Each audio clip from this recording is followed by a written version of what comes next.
course, my pleasure to welcome you all to Leduc today. And as the MLA for Leduc-Beaumont, I'm very pleased to support this exciting announcement. My colleague, Transportation and Economic Corridors Minister, Devin Dreeshen, will provide details of the announcement shortly. As many of you know, last month, our United Conservative government presented Budget 2024. This is a financially responsible plan that prioritizes investments in health, education, and safety, and one that ensures our province will continue to grow and thrive for generations to come. Importantly, it also includes significant funding for municipal water and wastewater infrastructure. This funding will help ensure Alberta communities have reliable access to clean drinking water and effective wastewater services. It is appropriate that we are here in Leduc today, as the city's Water Commission, the Capital Region Southwest Water Services Commission, was a funding recipient in 2022. The Commission received a grant of $2.3 million from the Water for Life grant program to build the Nisku Booster Station. So it is now my pleasure to introduce the Honourable Devin Dreeshen, Minister of Transportation and Economic Corridors, to share more information about today's announcement.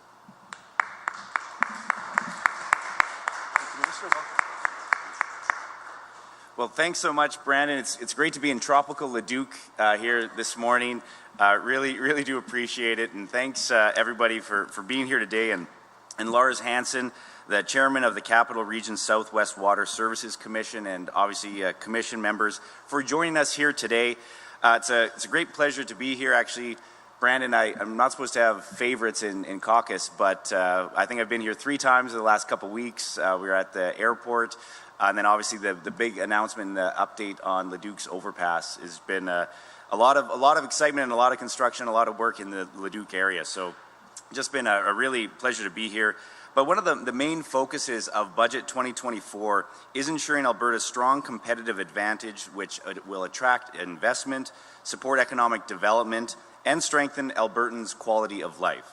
Now, we have incredible fast-growing population here in Alberta. Just last year alone, we grew by 195,000 people, 100,000 people the year before that, so almost 300,000 Albertans came and became Albertans in the last 2 years.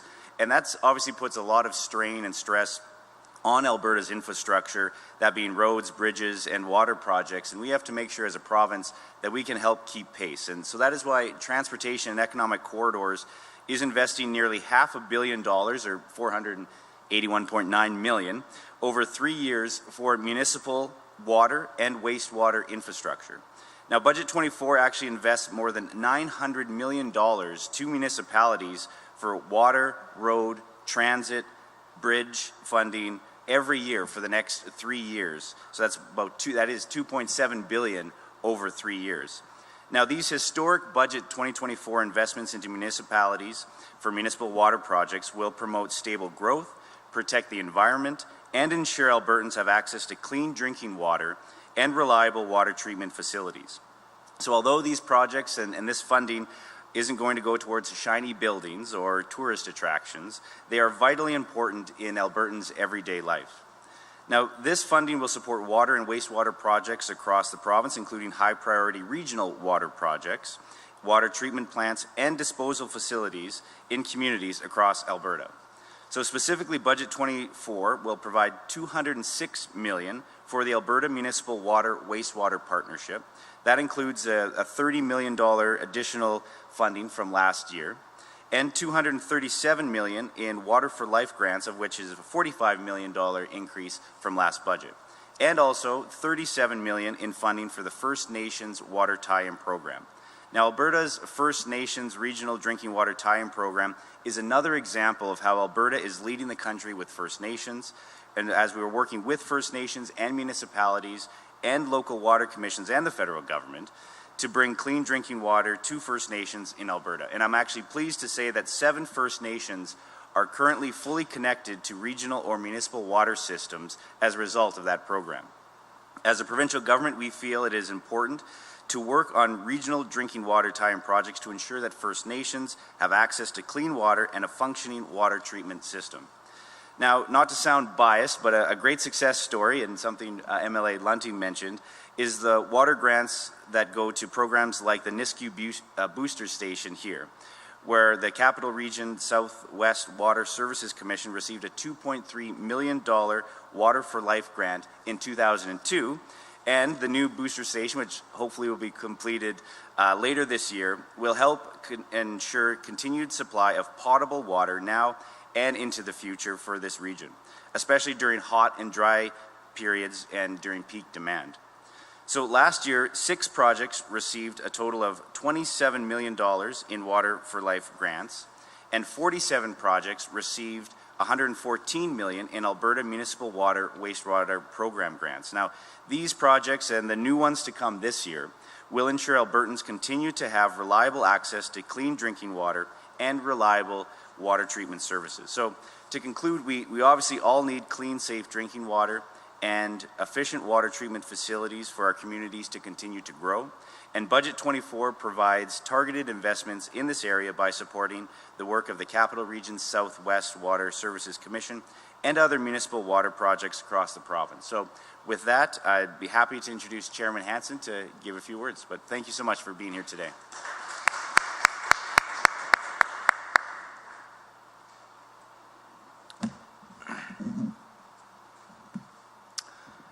Good morning. My name is Lars Hansen. I'm a councillor for the City of Leduc and chair of the Capital Region Southwest Water Services Commission. I'm pleased to be here this morning alongside Alberta Transportation and Economic Corridors and others from the Commission. The Commission is a regional organization comprised of 7 members, including the City of Leduc, Leduc County, City of Beaumont, the Town of Kalmar, the Village of Hay Lakes, Camrose County, and the Town of Millet. The Commission works diligently to ensure clean, safe drinking water is provided to all customers in our communities and service areas, and closely monitors and controls flow rates, chlorine residuals, pressures, and reservoir levels.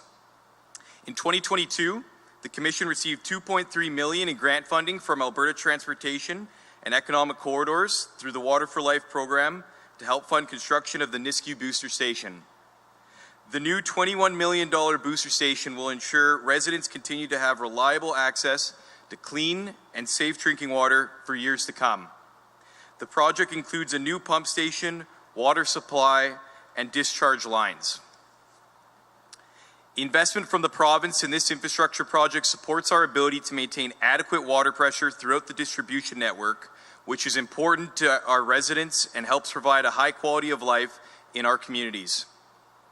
But we know it's not just for the people who live here today, but it's also about planning for the people who live here in the future. This critical infrastructure supports sustainable growth in each of our communities by ensuring members have access to water for new homes and businesses. We look forward to construction of the booster station finishing later this year and seeing the facility operational next winter. Moving forward, the Commission will continue to strive to be at the forefront of technology while maintaining the highest level of reliability and quality that residents have come to expect from us. As I conclude my remarks today, I would like to recognize and thank my colleagues from across the region and our partners at Alberta Transportation and Economic Corridors for their commitment and support of this project. Thank you. I'd now like to welcome Councillor Lewis, Vice Chair with the Commission, to bring a few words.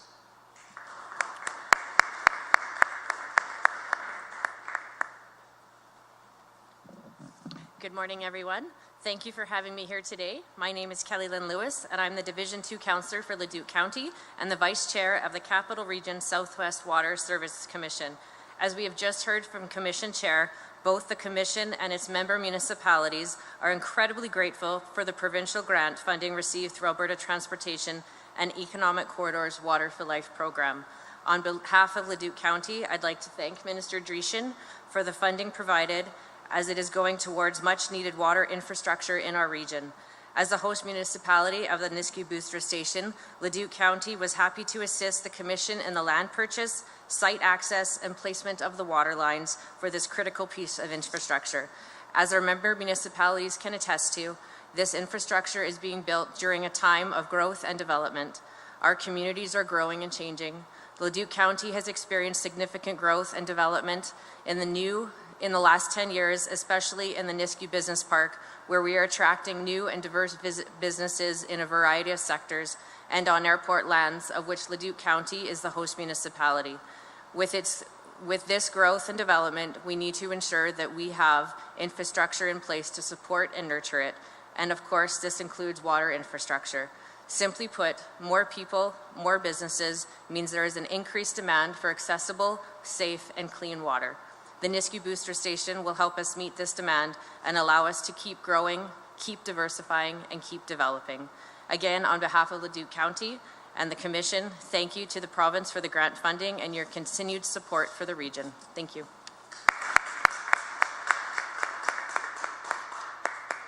Okay, we'll now turn to questions from the media. So we're going to start here in the room and then go to the phone lines. A reminder that we're going to be doing one question, one follow-up. So if you have a question, please step up to the mic. Seeing no questions, we'll now turn to the phone lines. Operator, can you please put through the first caller? There are no questions. First question comes from Lisa Johnson, Edmonton Journal. Hi, thanks for taking my question. This is just for the minister. I'm wondering if you can respond to some of the comments we heard from Tyler Gandam, the president of Alberta Municipalities, after the budget came out. He said that there's still a $30 billion infrastructure deficit across the province. The budget doesn't keep up with population growth and inflation. And there's still, when it comes to roads, water and wastewater infrastructure, the budget still is about $1 billion less from the province than what's needed for municipalities. So I'm wondering if the government has plans to increase funding, in the out years to try to fill that gap, to try to make up for that deficit, or what your response just generally to that comment would be. No, it's a great question, and obviously municipalities are faced with aging infrastructure, but we also are as a province. Our provincial highway network is 64,000 lane kilometers. We have 5,000 bridges that we have to maintain, and just like municipal bridges, a lot of them were built around the same time, which are now nearing their end of life. So there is a lot of aging infrastructure in this province that needs significant investments, and we do see that in Budget 24. As I mentioned, over $900 million a year is directly going to municipalities in grants, whether it's through transit, through water, through roads and bridges. So that's a significant amount of money, provincial money, going to help municipalities, and as well as the new LGFF formula for municipal affairs. The combination of those two investments, I think, goes a long way from the province to help out municipalities. And you don't have to look very far to Saskatchewan and other provinces where provincial governments do not help out municipalities the same level that Alberta does. So we know that we're all in this together, and we all have the same constituents, whether you're a municipal government or a provincial government. So we want to be able to work together and make sure that we can invest in our road network and our bridge network and our water infrastructure network, so that, as I said, we grow by about 300,000 people in 2 years. In the next 4 years, that's going to be a lot of new Albertans if we keep up at that growth. So to make sure that our infrastructure keeps pace with that is obviously important for good government. So it's something we'll continue to do. And did you have a follow-up? Yeah, thanks for that. I'm also wondering if you can just talk a little bit about the process of prioritizing different funding requests. Like, is there one big giant list that all municipalities kind of come to the province with, prioritizing what they need fixed first? Like, how did you come to the decision that this particular Leduc project was a priority? Yeah, unfortunately, we have to prioritize. There's a huge amount of demand and applications that do come in, so there is a prioritization process that happens within the department. We obviously speak with the applicants as well and get a gauge on, is the infrastructure actually nearing failing? Is it something that they're just anticipating future growth? So we do a needs assessment between how dire the situation is, but obviously we want to be able to look at growth potentials for regions, and we do have a bit of a bias when it comes to regional water systems, because you obviously have economies of scale when municipalities work together across their boundaries with other municipalities to have these types of commissions. So that obviously helps in the prioritization process, but it's more of an art than a science when it comes to picking and making sure that we have the right projects funded every year. Okay, operator, can you please put through the next caller? There are no other questions in the queue at this time. Okay, and with that, that's all the time we have for today. Awesome. Well, thank you everybody for coming here today. Appreciate it.